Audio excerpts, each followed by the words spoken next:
What if teaching your parents and grandparents to use tech could transform their lives and yours? On this episode of the AgeTech Podcast, we're joined by Abbie Richie, the tech guru for seniors, who's empowering older adults to master the tools they need to thrive. She's sharing insider tips on digital literacy and revealing how professional tech support for residents in senior living can increase staff productivity by 18%. Stay tuned for insights you don't want to miss. Abbie, welcome to the show. Thank you so much, Keren. It is an honor to be here. I've been following you for years. We've talked before. I've had you on my podcast. And so it's just an absolute honor to be here with you today. Thank you. Thank you so much.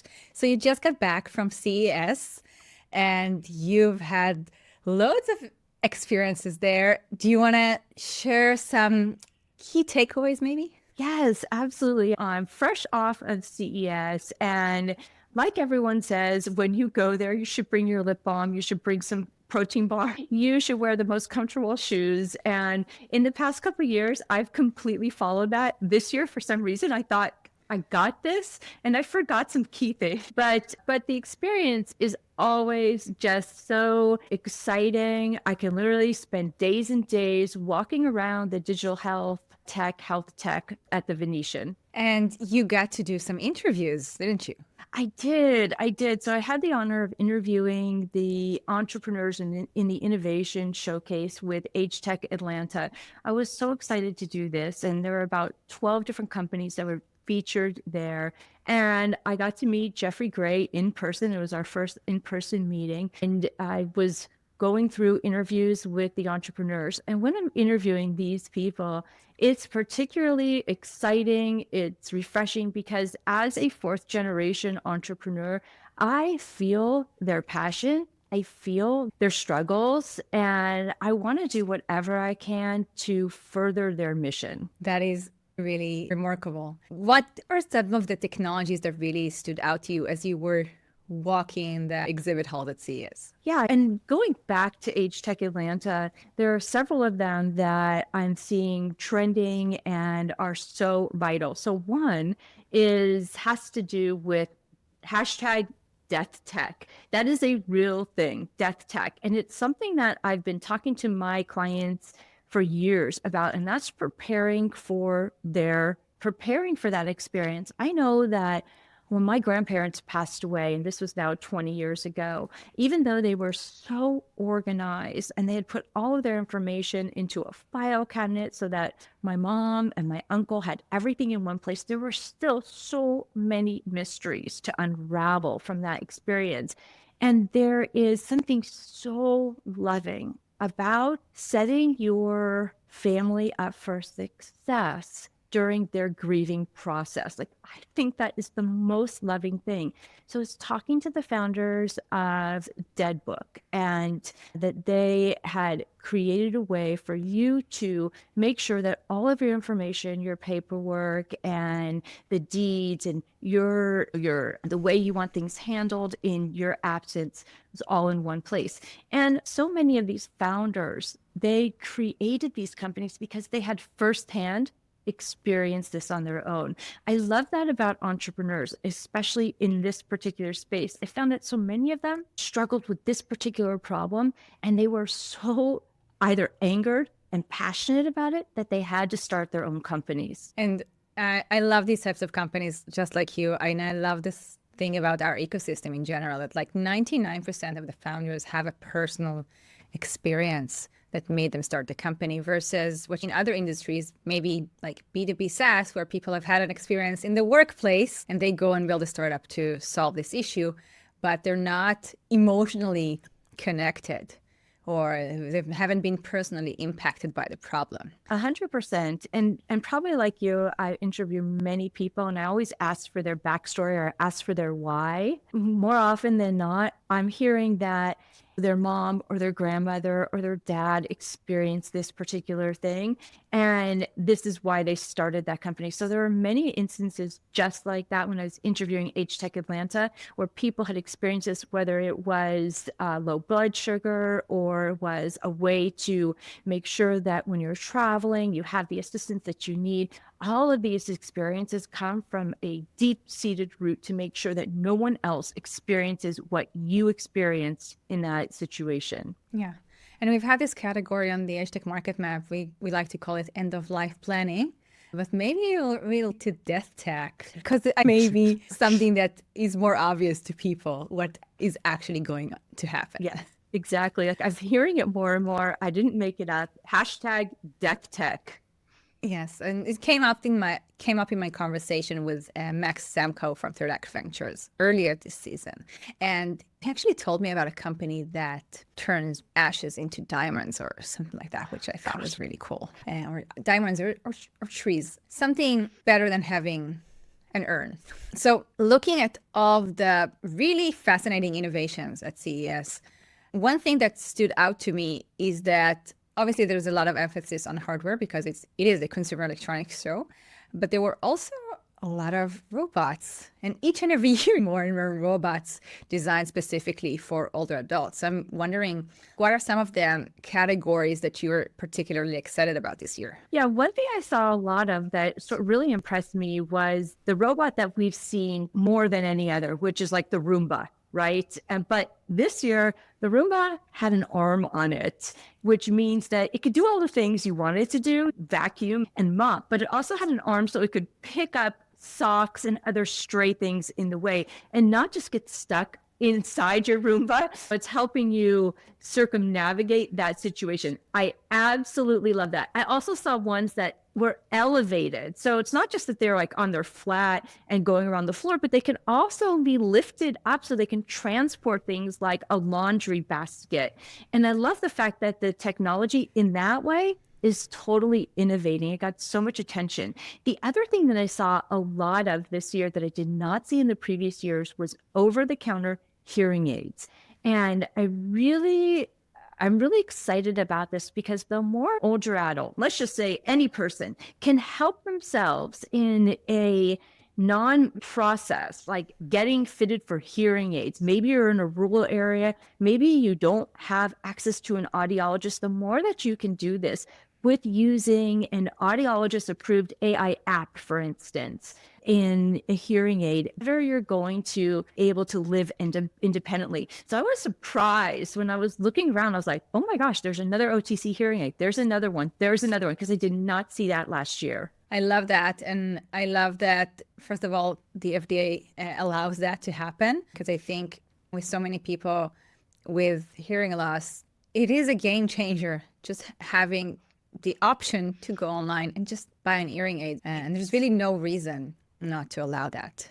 And I don't know if Apple had their new AirPods at CES this year, but they recently were the first software that got approved as an OTC hearing aid, which I thought, again, was huge because so many people have them anyway. Why not? And I bet that so many people who have the AirPods just tried on this feature and suddenly realized, hey, I actually do need some aid with my hearing. Absolutely. So I see you've got the Smarter Service logo behind you. And I think that the first time that we met, you had the Senior Savvy logo in the background. Do you want to tell us a little bit about that transition? Because I bet that there are still some people who are wondering about the origin story of that. Absolutely. Last year in March of 2024, Senior Savvy was acquired by the Smarter Service. And I started Senior Savvy in 2018. And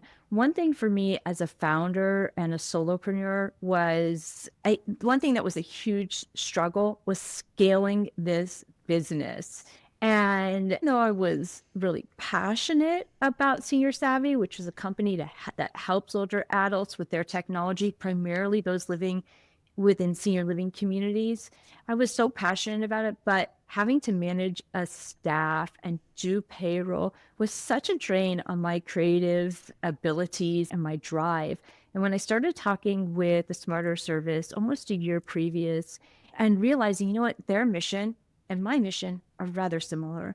And we started this discussion about how we could merge, how we can continue this. And they truly have the infrastructure in place with all of the right directors, the COO and the CFO and the HR person, the hiring person, to take this to the next level. And when I saw that they could do this much better than I ever could, it really and truly became a matter of, yes, let's move forward. Let's do this. And I'm so thankful. As a solopreneur, like, you get so accustomed to doing everything on your own and just getting it done. But since I joined this Smarter service, they are concerned with getting it done the right way. And because of that, we've seen exponential growth in so many senior living markets. That is amazing. So speaking of digital literacy, what's your take on where this industry, because it is an industry in and of itself, where is that going in 2025? We have multiple organizations providing digital literacy services, both to consumers and to organizations like senior living. Some of them are nonprofits like Older Adults Technology Services, and some of them are private companies. How do you view this industry and where it's going? Yeah, so I view this as a hidden discussion. This is a discussion that people don't have enough. And the more that we can talk about digital literacy, the more awareness we bring to it. Because the fact of the matter is that we're all experiencing it, whether you're helping a grandmother or a parent with their devices, or you're within a senior living community and you want to provide instruction and education. It is happening. And it is present, whether you realize it and you want to accept it or not. So part of digital literacy advocate, we are, with the Smarter service, we are intent on providing these services in senior living communities, both on an education level, but also as on a one-to-one basis. We find that a lot of people start with a fix or something is broken mode. So when you're working with an older adult, their first request is that you would help them fix something with their device. It could be as simple as an app no longer working. And what I've found from working with older adults is that when they have a basic knowledge and foundation about how to use their devices, even turning it on and off, when they understand how to use it, they go from this fix mode to a discovery mode, where then they're like, oh, okay, now that this has worked out, how can I start doing this next process? And maybe it is using the grid in the Photos app to do painting, or whatever the case is. They go from that very basic fix mode to discovery mode, and then they start personalizing their technology to fit their needs. And it's not just that, it's also taking the burden off of the adult child who's more often helping their parent with their technology and not wanting to be in that position at all. Sure, we can all do it, but do we have the patience? Often no. Do we have the compassion? Often no. Do we have the time? Not. And so this is a piece that we'll love for people to start realizing this and really owning up to it. Yeah, you can help your parents with their technology, but is it really the role you want to be in every single time you see them? Absolutely. And I love that you were able to see this pattern going from fix-it mode to discovery mode. And I think the moment I realized that you had to be a professional in order to provide these types of services was when I tried to help my mother-in-law with something, and I was doing it remotely, and I put a lot of effort in it. I took a screen video of my own computer doing it, and I sent it to her, and I was so proud of myself that I did it the right way. And then she texted me back saying that was not helpful at all. Oh, gosh. Like, I'm sorry, I'll help you fix it whenever next time we're in the same room together, which luckily was like a few days later, so she didn't have to wait that long. But yeah, you definitely have to know what you're doing. And like you said, to have the patience and the compassion and to be able to put yourself in someone else's shoes in order to do that properly. 100%. And if we're thinking about the senior living community at the Smarter service, we are constantly keeping data on every single touch point that we have with an older adult within a senior living community. So that's how we were able to extract that information, that it always starts with a fix it and it goes on to discovery. And additionally, an older adult is typically going to want to learn how to do this type of mode in person, right? Because so much is lost when you're doing it remotely. They really and truly want to have someone right there to help them, especially with the discovery. When it comes to a fixed situation, they're like, just fix it as quickly as possible. But when they start wanting to learn how to use their technology for their own personal hobbies and needs, it's so much more helpful to have, for instance, a tech concierge at the community on a regular basis instead of a resident, for instance, seeing a maintenance person who most likely does not have the patience or the emotional ability to really be patient, scale it back a bit so that the person that they're helping can learn about the technology. Absolutely. Do you feel, since you've been doing this for multiple years now, do you feel that senior living communities are more open to getting this type of service for the residents in 2024, 2025 versus 2019, for example? They are, but there's also this big part of that divide that's still there. Like they're hoping, some communities are hoping the front desk can handle it, or they're hoping that the activity director can handle it, or they're hoping that their IT department is going to be able to handle it. And a lot of times that IT department, for instance, is already so far behind in meeting their initiatives, typically 6 months behind in meeting their own initiatives, and they keep getting interrupted with resident tech support. So it's like a lot of these communities have applied a Band-Aid to this problem. Maybe they find volunteers, maybe they have a resident tech council, but they're really and truly not putting the budget and the time into fixing this. And all of those other solutions, whether it's a resident or a resident tech council or volunteers, they can be helpful, but they're not vetted and they're not specifically designed to help other residents with passwords and security, for instance. The more we could talk about this, and thankfully I've had the opportunity of speaking about this at several conferences, the more that we could talk about this, the more we let people know, hey, this exists and it's only going to increase, right?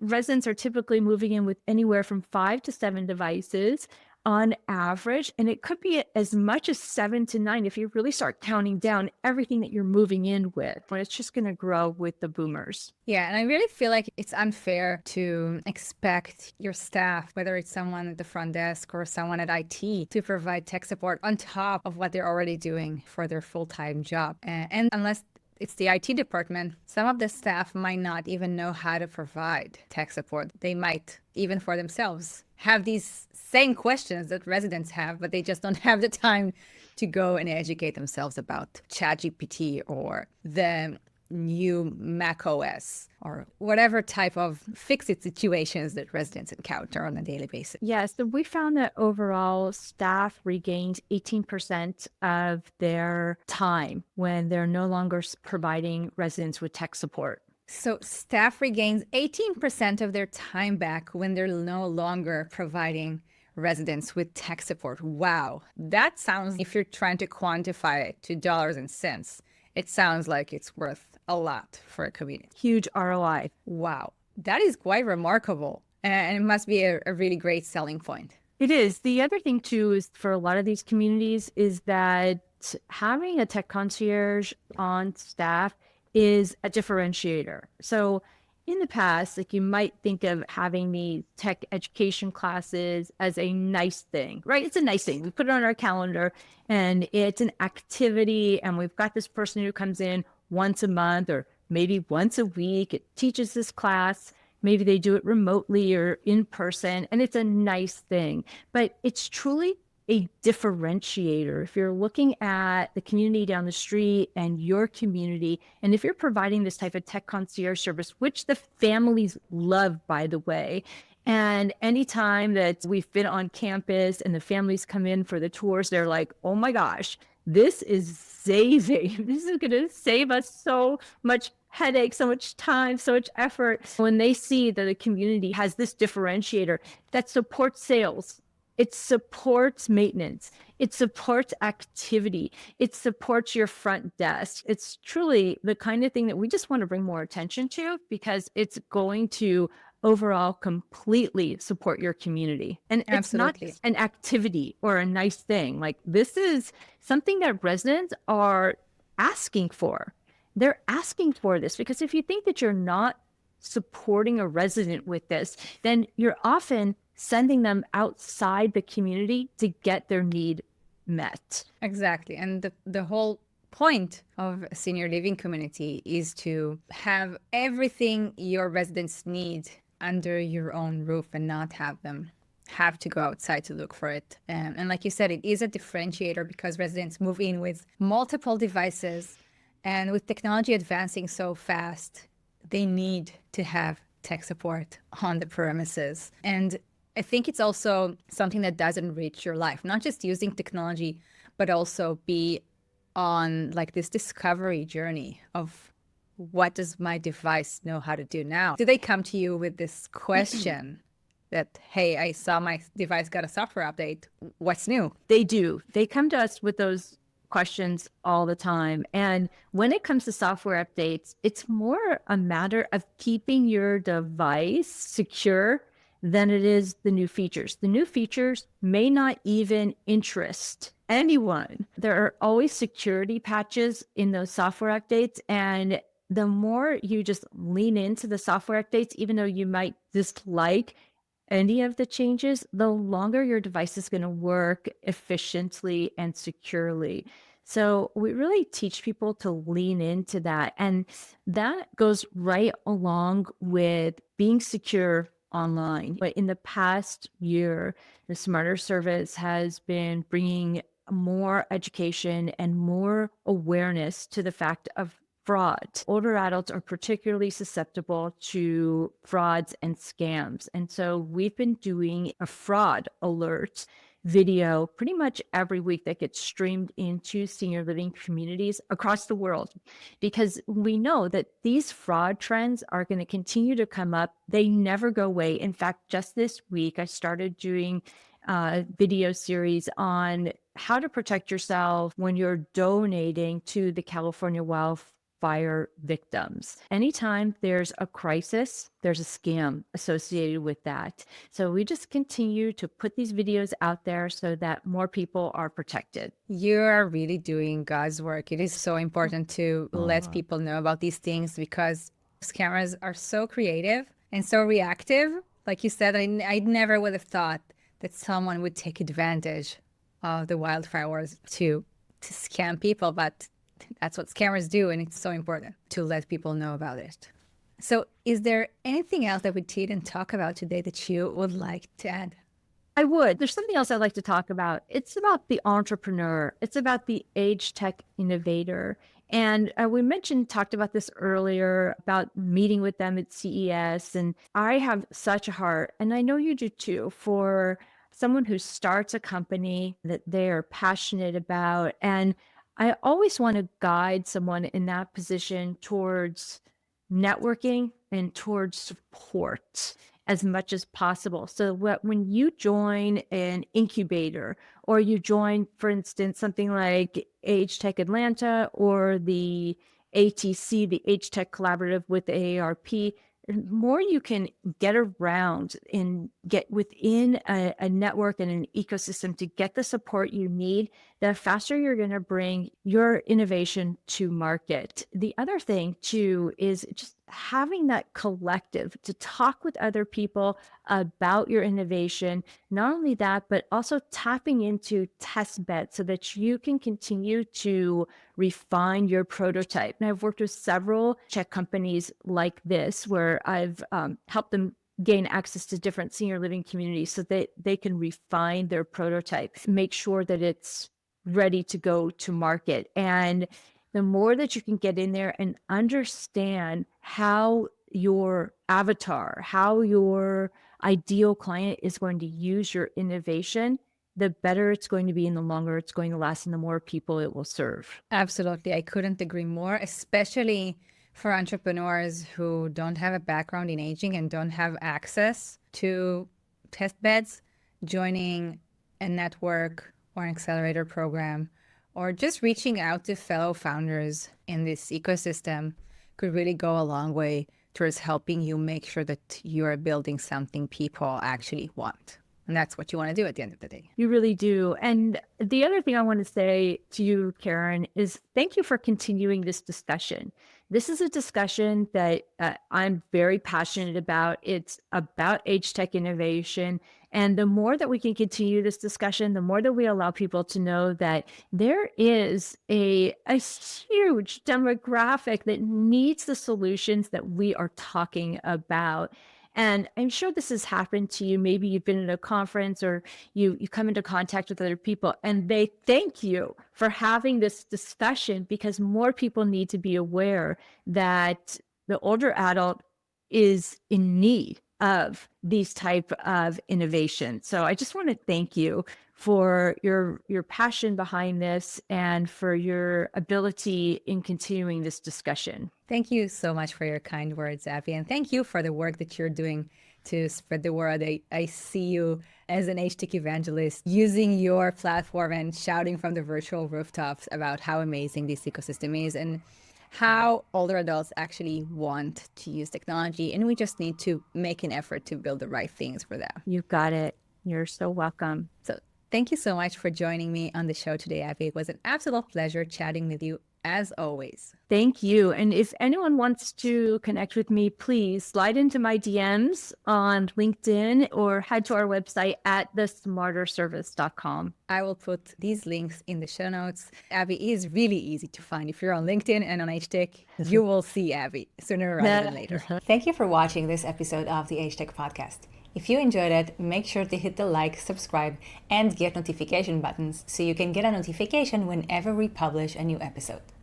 Until next time, stay humble, stay curious,